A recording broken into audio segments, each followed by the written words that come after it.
It was late at night when I reached for my wife, trying to show her some affection after a long and tiring day. Instead of responding with warmth, she turned to me coldly and said, "No intimacy, use your hand." Her words cut deeper than I expected. I stayed silent, swallowing the hurt, but inside me something shifted. The next morning, I woke up early, went through my usual routine, and prepared to head to work. My wife was still in bed, scrolling through her phone, not even acknowledging me. It was as if my presence no longer mattered to her. That image stayed with me all day, fueling a storm inside me.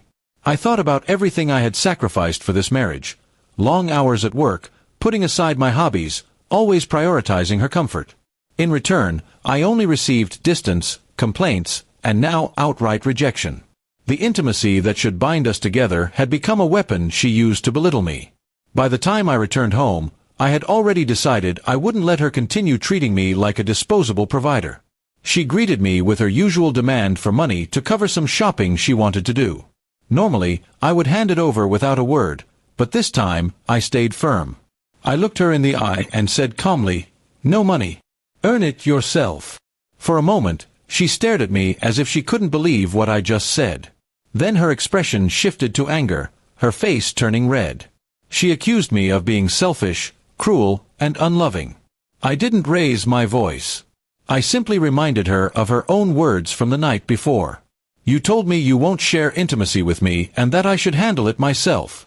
Today, I'm telling you, no more money unless you handle life yourself." Her anger only grew, but underneath it, I noticed something else: shock. She had grown so used to me bending, giving, and never standing up for myself, that my sudden refusal shook her. For once, she saw that I wasn't afraid of her moods or her silence. The rest of the evening passed in heavy quiet.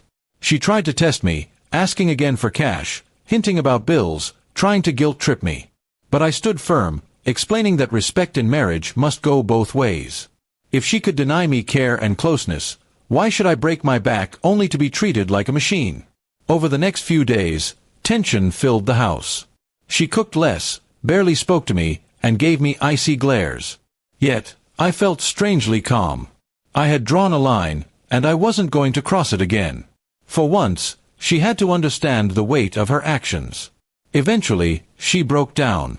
One evening, she came to me with tears in her eyes, admitting that she had taken me for granted. She confessed that her words were cruel and that she never realized how much damage they caused. I listened, my heart torn between love and anger. I told her plainly that marriage isn't about using each other for convenience. Intimacy, respect, money, and care, these things must be shared, not denied when it suits one side. She nodded, but I could see she was struggling with her pride.